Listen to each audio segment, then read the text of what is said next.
Bonjour, au sommaire, un reportage sur la semaine de la francophonie. Des licenciements à la Fnac en Belgique, un chef flamand ne veut plus de son étoile Michelin, un reportage sur la boutique Divine Marquise à Bruxelles, les tendances du net et les événements à ne pas manquer si vous résidez en Belgique. À l'occasion de la semaine de la langue française et de la francophonie jusqu'au dimanche 23 mars, la Maison de la Francité de Bruxelles propose plusieurs activités.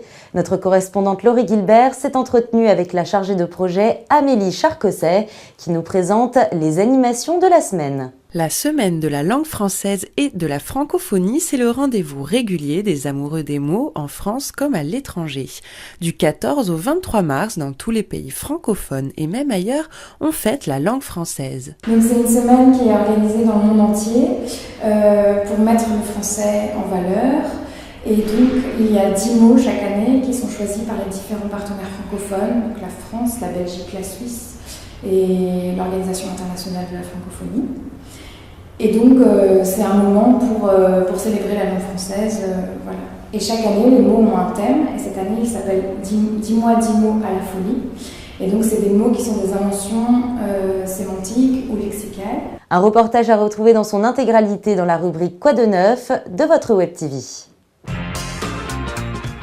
La Fnac a annoncé jeudi 13 mars, au cours d'un conseil d'entreprise, vouloir supprimer 25 postes de travail en Belgique.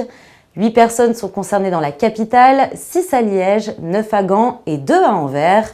Seuls les magasins de la Toison d'Or à Bruxelles et de Louvain-la-Neuve ne pâtiront pas de cette réorganisation. Une décision que la direction de la Fnac souhaite mettre très vite en place. Plusieurs travailleurs auraient d'ailleurs été déjà prévenus. Cette annonce de réorganisation n'est pas au goût de tous les syndicats qui se sentent mis devant le fait accompli.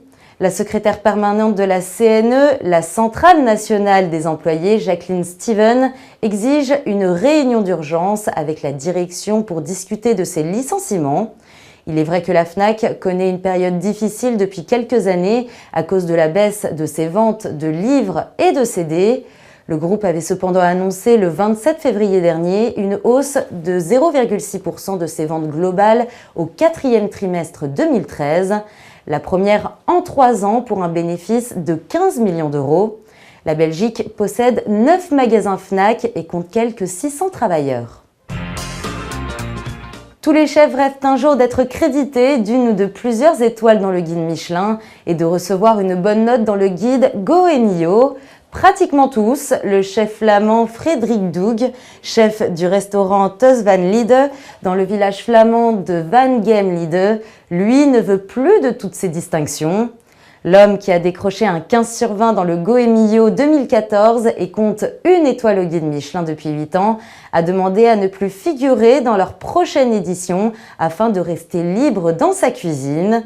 Même en étant fier de l'appréciation dont il bénéficie dans le Guide Rouge, Frederik Doeg explique dans une interview qu'il redoute l'attitude des touristes gastronomiques qui ne comprennent pas toujours les appréciations du guide. Le chef flamand souhaite juste se cantonner à sa cuisine traditionnelle sans devoir être obligé de présenter des plats spectaculaires. Après 4 ans de réflexion, Frederik Doeg a finalement envoyé une lettre recommandée aux 2 guides expliquant sa requête. Une porte-parole des guides Michelin pour le Benelux n'a pas manqué de réagir auprès de l'AFP en déclarant respecter son choix. L'adresse du restaurant de Frederik Doeg figure néanmoins dans l'édition 2014. Le chef flamand attendra la prochaine édition 2015 pour voir ses vœux se réaliser. De nombreux entrepreneurs français partent installer leur business en Belgique. C'est le cas de la Française Annabelle Fournier, créatrice et gérante de la marque de linge de maison Divine Marquise.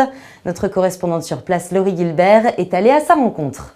Divine Marquise est une marque de linge de maison haut de gamme dont les créations évoquent la sensualité et la volupté. Très loin de la vulgarité, l'univers de la marque suggère et effleure le monde du plaisir. Tous les tissus sont fabriqués exclusivement en Flandre, berceau du lin et région renommée pour le savoir-faire de ses tisserands.